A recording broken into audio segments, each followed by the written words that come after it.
हमारी संस्कृति, हमारे संस्कार सदा रहे हमारे साथ।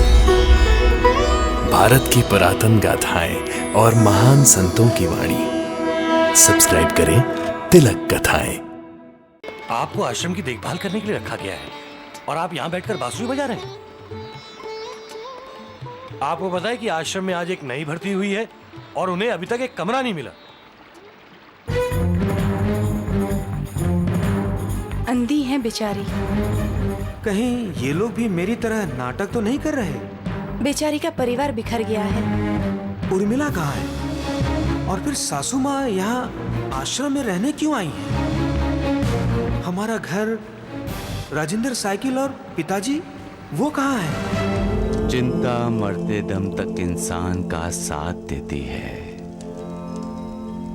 चिंता और चिता दोनों बहनें हैं, एक सधवा और दूसरी विधवा है। एक इंसान को जीते जी जलाती रहती है और दूसरी मौत के बाद जलाती है। आश्रम के नियमों के अनुसार आपको अपने और अपने परिवार के बारे में सब कुछ बताना जरूरी है ताकि आश्रम को आपके बारे में सही जानकारी हासिल हो सके। मैं क्या बताऊं?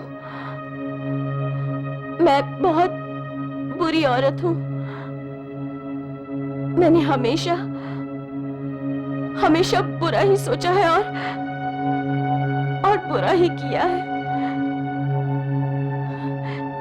जिसकी वजह से मैंने अपना घर ही नहीं,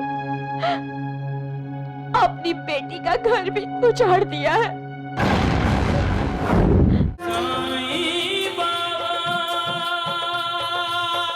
मुझे नौकरी की बहुत जरूरत है। आपकी बेटी को बहुत अच्छा वर मिलेगा। आप मुझ पर कृपा कीजिए। मैं आपके पैर पड़ती हूँ। अब जो भी काम कहेंगे मैं सब कर लूंगी। बस आप मुझे नौकरी दे दीजिए। क्या नाम है तुम्हारा? जी निर्मला। क्या तुम शादीशुदा हो? बोलती क्यों नहीं? जी मेरी शादी हुई थी, लेकिन मेरे पति मुझे छोड़कर चले गए हैं। क्या नाम है तुम्हारे पति का? जी श्याम सुंदर। श्याम? वो क्या वो गूंगा है? हाँ जी नहीं, मेरे पति गूंगे नहीं हैं। ठीक है, हम तुम्हें नौकरी पर रखते हैं। आप लोग बहुत दयालु हो। नहीं। ठीक है। जाओ कंचन बेटा, जरा काम समझा दो। शुक्रिया। बेचारी।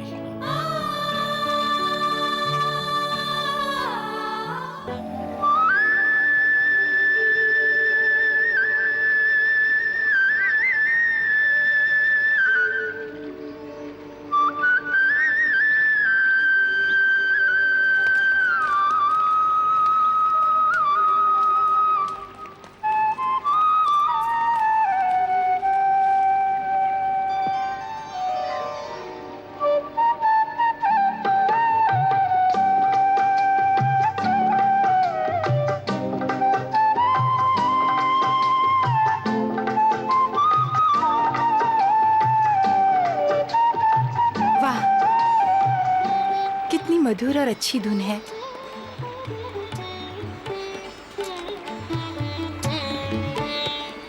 आपको आश्रम की देखभाल करने के लिए रखा गया है और आप यहाँ बैठकर बांसुरी बजा रहे हैं।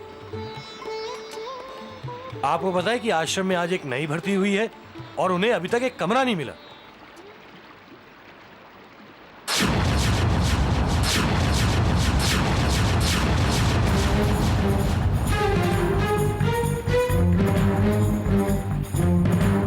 अंधी हैं बेचारी। कहीं ये लोग भी मेरी तरह नाटक तो नहीं कर रहे? बेचारी का परिवार बिखर गया है। उर्मिला कहाँ है? और फिर सासू माँ यहाँ आश्रम में रहने क्यों आई हैं? हमारा घर, राजेंद्र साइकिल और पिताजी वो कहाँ है? चिंता मरते दम तक इंसान का साथ देती है। चिंता और चिता दोनों बहनें हैं, एक सधवा और दूसरी विधवा है। एक इंसान को जीते जी जलाती रहती है और दूसरी मौत के बाद जलाती है।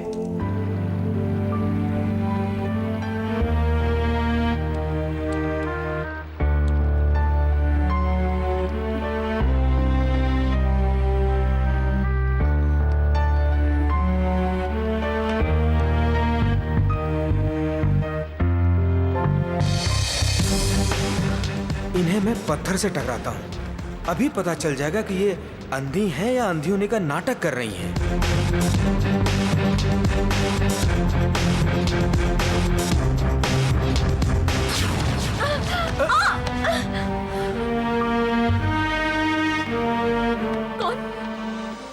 कौन हो तुम? तुम कौन हो? बताओ बताओ, कौन हो तुम?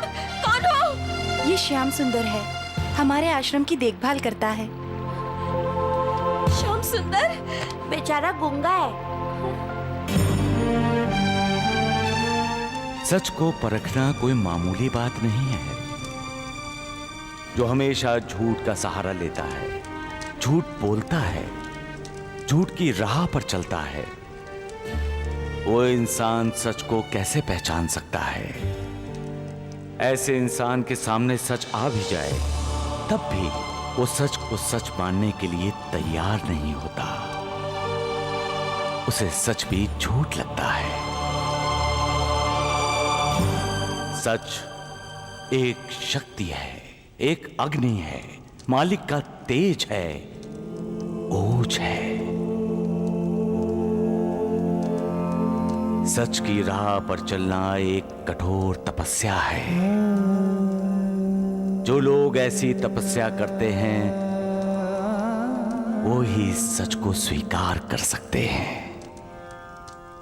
एक बार जो सच को जान लेता है, उसकी महिमा का अनुभव कर लेता है, वो फिर झूठ का साथ कभी नहीं देता, क्योंकि वो जान जाता है कि सच का साथ देने का मतलब है मन की शांति, सुख, चैन का अनुभव करना। सबका मालिक एक। यहाँ बैठ जाइए।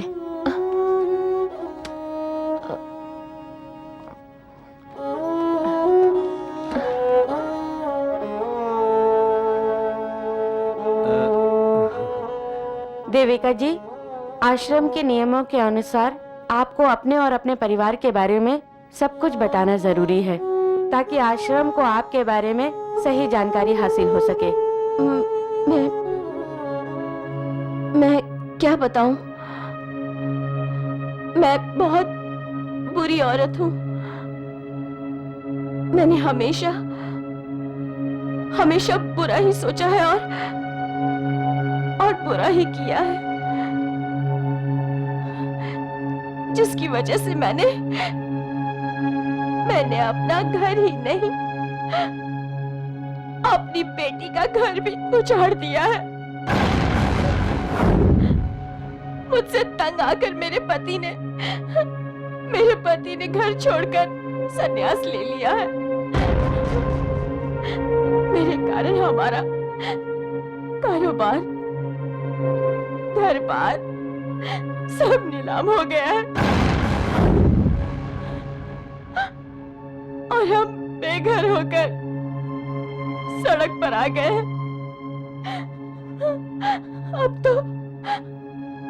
अब तो खाने की रोटी के लिए भी तरस गए हैं हम। और आपकी आंखें कैसे गई?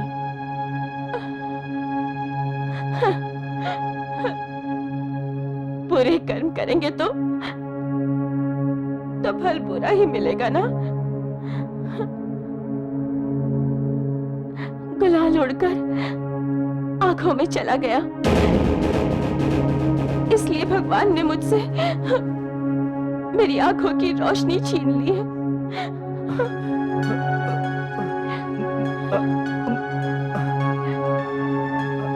और आपकी बेटी कहाँ है? मेरी आंखों के इलाज के लिए पैसा चाहिए ना, इसलिए वो कहीं नौकरी कर रही है।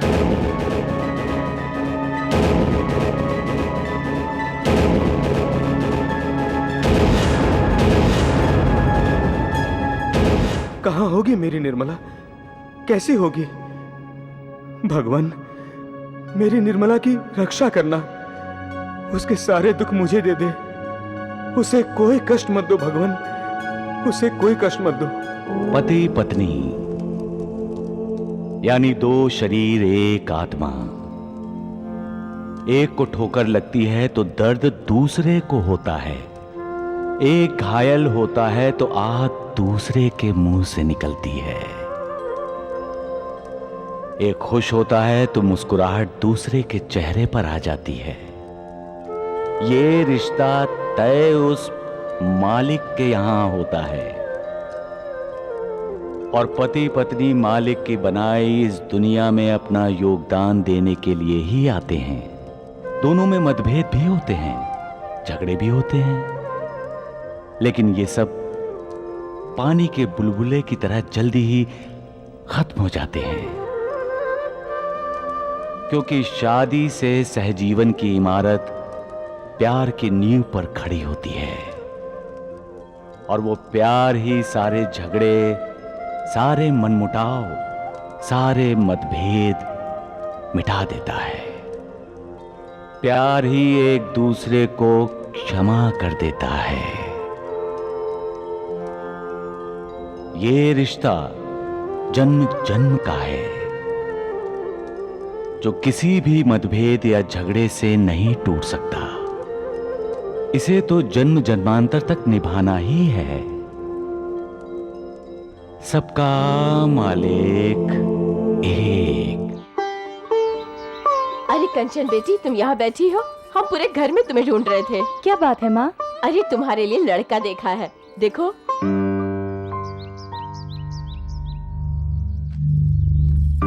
ये लड़का खानदानी है, शरीफ है और सबसे बड़ी बात ये है कि इसमें कोई भी ऐब नहीं। बाबूजी, श्याम सुंदर भी शरीफ लड़का है, उसमें कोई ऐब नहीं है। बेटी, तुम जानती हो कि तुम क्या कह रही हो? लेकिन वो गुंगा है। लेकिन मुझे पसंद है। इसीलिए पूरी रात उसकी बांसुरी सुनती रहती हो? जी माँ, कल रात वो बांसुरी सिर्फ मेरे लिए बजा रहा था। लेकिन बेटे, उसकी और हमारी हैसियत में बहुत फर्क है। बाबूजी, पर ये अंतर शादी के बाद मिट जाएगा। क्या आप अपनी बेटी की एक छोटी सी इच्छा भी पूरी नहीं कर सकते?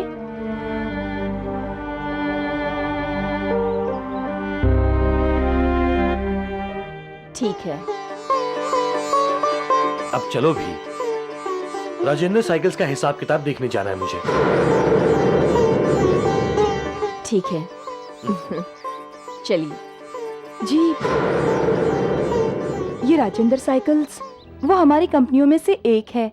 जब इस कंपनी की नीलामी हुई थी, बाबूजी ने इसे खरीद लिया था। निर्मला, आज मैं बहुत खुश हूँ, बहुत खुश हूँ। आज मेरी जिंदगी का एक ख्वाब, एक सपना पूरा हो गया।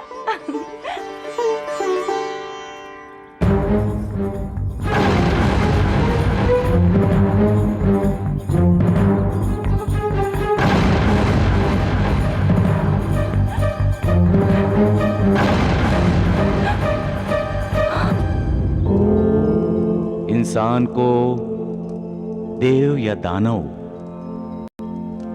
उसके कर्म ही बनाते हैं। वो जब मालिक से नौकर बन जाता है तो अपने प्रारब्ध को दोष देता है। वो ये भूल जाता है कि वो अपना प्रारब्ध खुद अपने कर्मों से ही बनाता है। ऊंचे स्थान से गिरने का मतलब है इंसान का अधोपतन हो रहा है, क्योंकि ऊंचे स्थान से वो ही गिरते हैं जो मालिक को भूल जाते हैं, जो कदम कदम पर विश्वासघात करते हैं। अपना अधोपतन रोकने और फिर से उन्नति की तरफ बढ़ने के लिए इंसान को मालिक की शरण में ही जाना चाहिए। मालिक बड़ा दयालु है, वो बड़ा कृपालु भी है।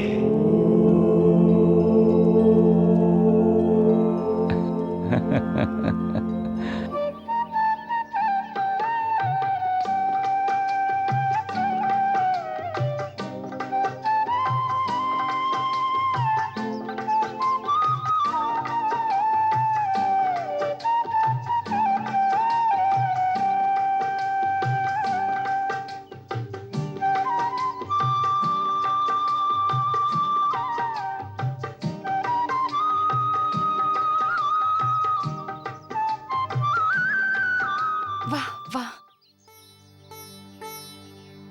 आज पता चला भगवान जी श्री कृष्ण की बांसुरी सुनकर राधा कैसे मोहित होती थी।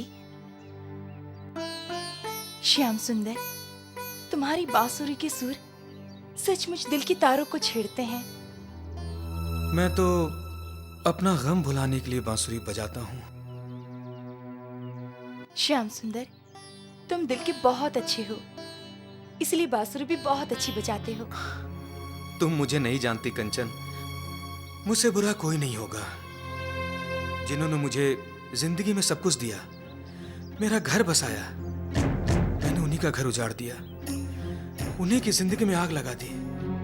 मैं अच्छा आदमी नहीं हूँ। श्याम सुंदर, मैं तुम्हें एक शुभ समाचार देने आई हूँ।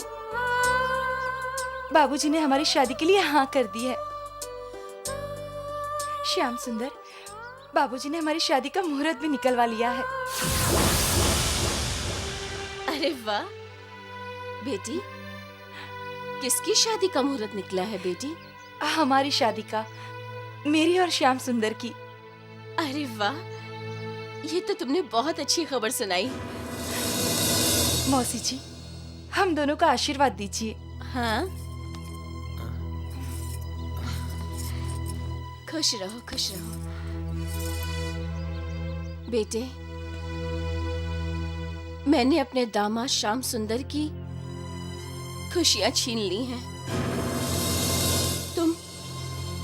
तुम भी श्याम सुंदर हो। मैं अपनी गलती सुधारना चाहती हूँ, इसलिए मैं तुम्हें मन से आशीर्वाद देती हूँ। तुम्हारा घर हमेशा खुशियों से भरा रहे। तुम दोनों सदा सुखी रहो, खुश रहो। आखिर तुम भी तो मेरे दामाद ही हो ना? हाँ? मौसी जी, मैं बाबूजी से कहकर आपकी आंखों का इलाज करवा दूंगी। नहीं, नहीं बेटी, नहीं। मुझे इलाज नहीं करवाना है। इलाज के बाद अगर मेरी आंखें मुझे वापस मिल गई और रामलाल जी और मनीषा भाभी अगर सामने आ गए तो मैं उनकी नजरों से नजरें नहीं मिला पाऊंगी। नहीं मिला पाऊंगी। मुझे अंधी ही रहने दो। मुझे अंधी ही रहना चाहिए। आंखें इंसान के दिल का आईना होती हैं। जब दिल साफ होता है तो साफ दिल का प्रतिबिंब उसकी आंखों में ही दिखाई देता है। ऐसा इंसान किसी से भी आंख मिलाकर बात कर सकता है। लेकिन दिल में पाप होता है तो इंसान अपने दिल का पाप दूसरों से छिपाने की कोशिश करता है, डरता है आंख से आंख मिलाने के लिए। कहीं सामने वाला उसका पाप न जान जाए। इंसान जब डरने लगता है तो फासले बढ़ जाते हैं, कटुता बढ़ जाती है। इंसान अविवेक के अधीन हो जाता है, जिसका अंजाम कभी अच्छा नहीं होता। इसलिए डरना है तो मालिक के क्रोध से डरो। किसी से नफरत ना करो, किसी की निंदा ना करो। सबका मालिक एक। साईं बाबा क्या बात है, आज आप बड़े खुश नजर आ रहे हैं? आज कोई त्योहार तो नहीं है, फिर भी आपने त्योहार की तरह द्वारिका माई को दियों से सजा दिया है। हाँ बाबा, जरूर आपका कोई भक्त आपके दर्शन के लिए आ रहा है ना बाबा? हाँ नानावली चाचा, भक्त जब मिलने आते हैं ना तो बाबा के लिए वो दिन त्योहार से भी बड़ा होता है। बाबा मैं आपको छोड़कर कहीं नहीं जाऊंगा, कहीं नहीं जाऊंगा। रामलाल, बहुत भुगत लिया तुमने और तुम्हारे परिवार ने।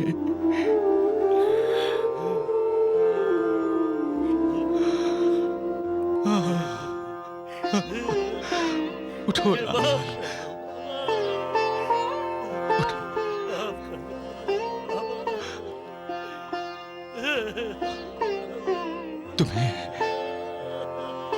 तुम्हें दुखी देखकर मुझे भी दुख होता था रामलाल। अपने भक्तों को दुखी देखकर मुझे बहुत दुख होता है।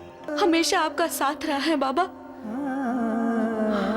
आप ही की कृपा से हमारे दुखों का दर्द कम हुआ है। आप अपनी कृपा हमेशा हम पर बनाए रखना।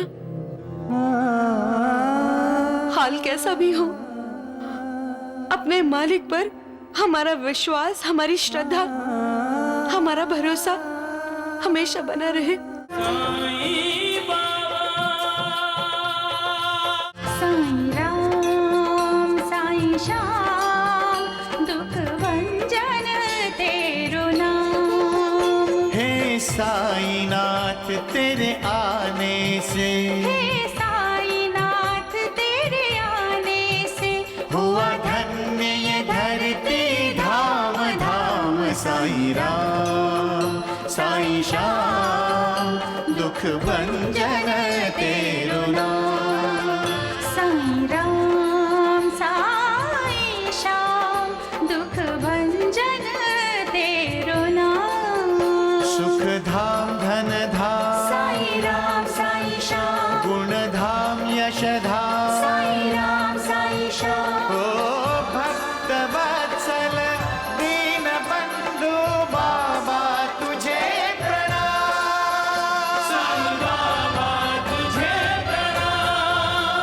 साईं बाबा तुझे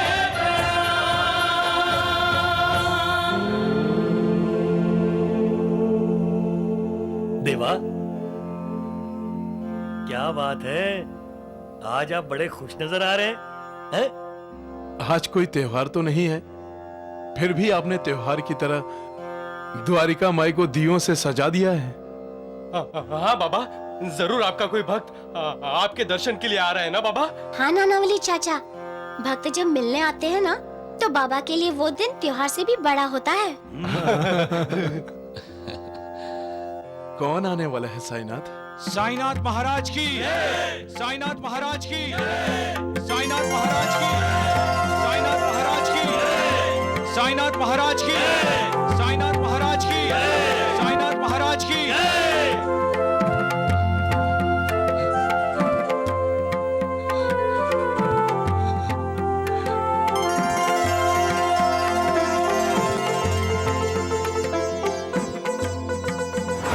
रामलाल, मैं शिरडी में तुम्हारा इंतजार कर रहा हूँ। कब आ रहे हो? हमें मार्गदर्शन की जरूरत है बाबा, ताकि हम जल्द से जल्द शिरडी पहुंच जाएं।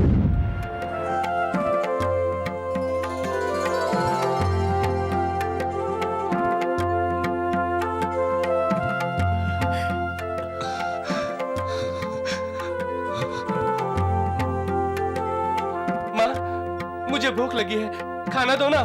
अगर ज्यादा आवाज किए ना तो। क्यों डांटती हो बच्चे को? बच्चे तो भगवान का रूप होते हैं। लो बेटा, खाओ,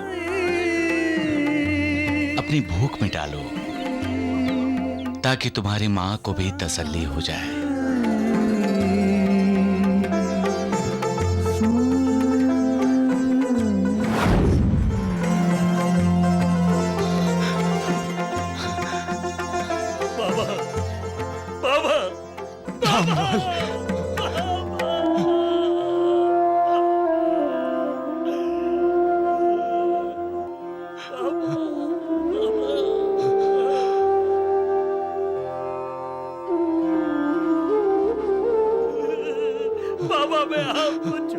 कहीं नहीं जाऊंगा, कहीं नहीं जाऊंगा। रामलाल, बहुत भुगत लिया तुमने और तुम्हारे परिवार ने।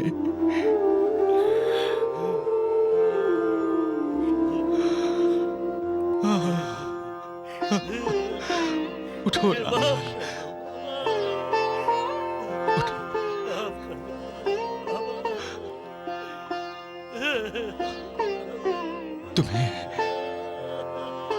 तुम्हें दुखी देखकर मुझे भी दुख होता था रामलाल। अपने भक्तों को दुखी देखकर मुझे बहुत दुख होता है, लेकिन मैं भी मजबूर हूं। कर्मों का फल अच्छा हो या बुरा, हर किसी को भुगतना ही पड़ता है। तुम्हें भी तो भुगतना ही था ना।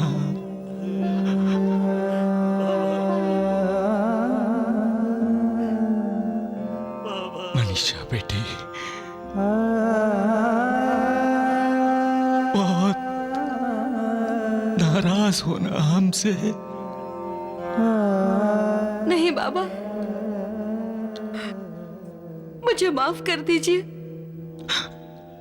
तुमने कोई अपराध नहीं किया है। अरे रामलाल बहुत भाग्यशाली है जो इसे तुम्हारी जैसी पत्नी मिली। रामलाल के हर सुख दुख में तुमने इसका साथ दिया। हमारे सुख दुख में हमेशा आपका साथ रहा है बाबा। आप ही की कृपा से हमारे दुखों का दर्द कम हुआ है। आप अपनी कृपा हमेशा हम पर बनाए रखना। हाल कैसा भी हो, अपने मालिक पर हमारा विश्वास, हमारी श्रद्धा, हमारा भरोसा हमेशा बना रहे।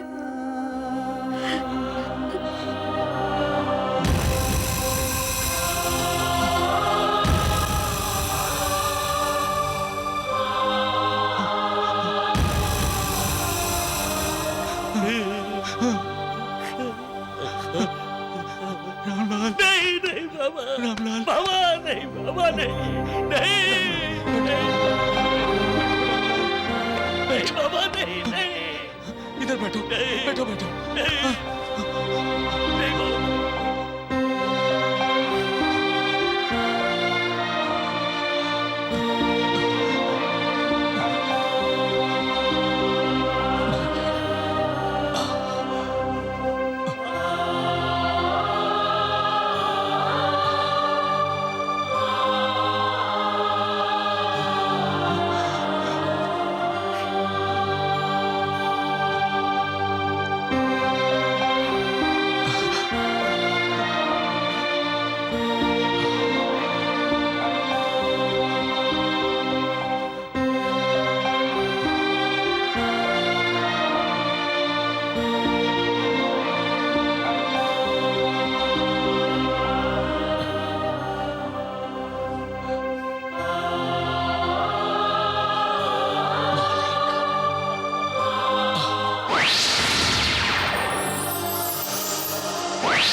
तुम ही राम तुम ही श्याम साईनाथ मेरे। तुम ही राम तुम ही श्याम साईनाथ मेरे। दूर किए तुमने मेरी राह के अंधेरे। तुम ही राम तुम ही श्याम साईनाथ मेरे।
साईनाथ मेरे। दूर किए तुमने मेरी राह के अंधेरे, तुम ही राम तुम ही श्याम साईनाथ मेरे हो मेरे। तुम ही राम तुम ही श्याम साईनाथ मेरे।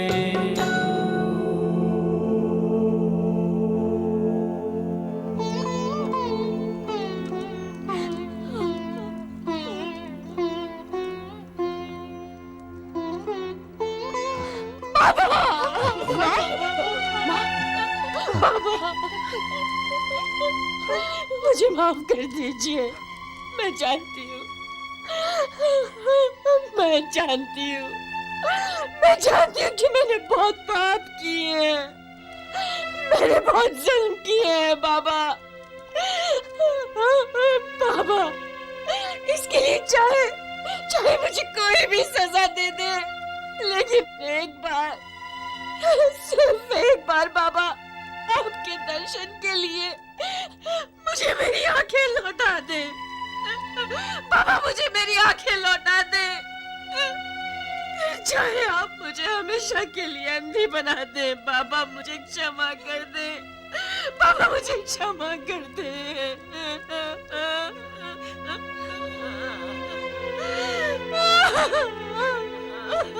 बाबा। नानावली, भिलावा दो मुझे, भिलावा। बाबा, बिलावा से तो तकलीफ बढ़ेगी ना? साईनाथ की लीला को कोई कैसे जान सकता है?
साईं बाबा,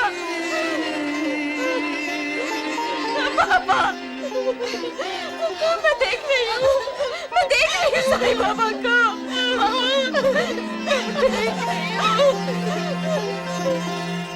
बाबा, बाबा, बाबा मुझे माफ कर दीजिए, मुझे माफ कर दीजिए बाबा। रामलाल भाई साहब, नहीं, मैं आपकी गुनहगार हूँ, मुझे माफ कर दीजिए। मनीषा जी, मुझे माफ कर दीजिए।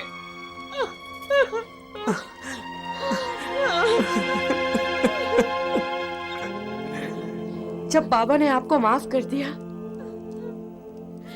तो हमसे माफी मांगने की कोई जरूरत नहीं है। भाई साहब, हमसे बहुत बड़ी भूल हो गई, हमें माफ कर दीजिए भाई साहब।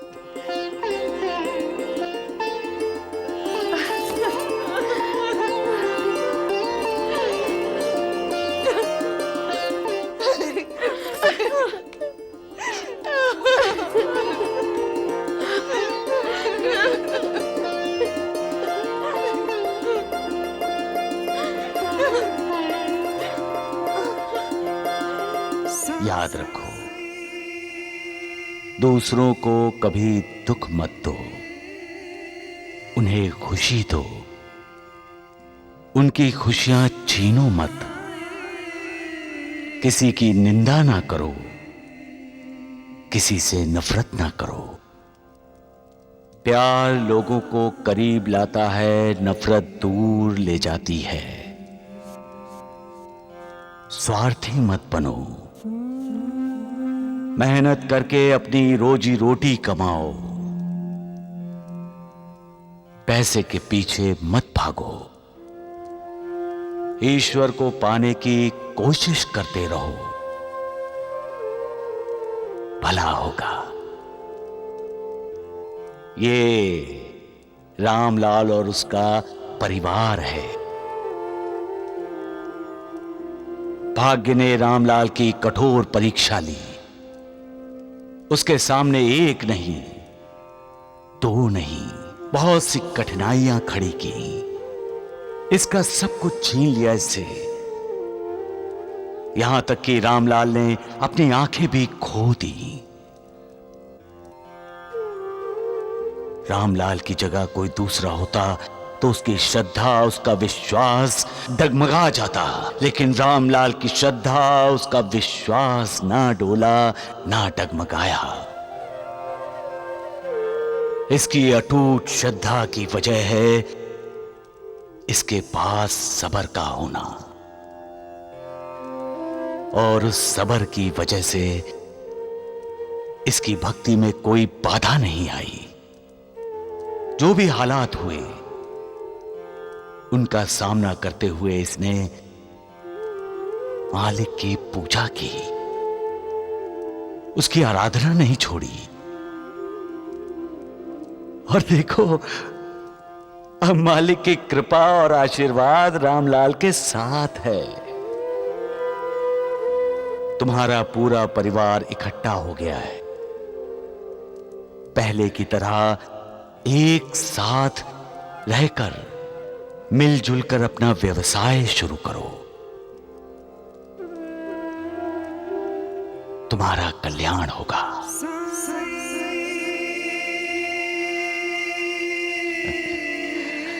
सबका मालिक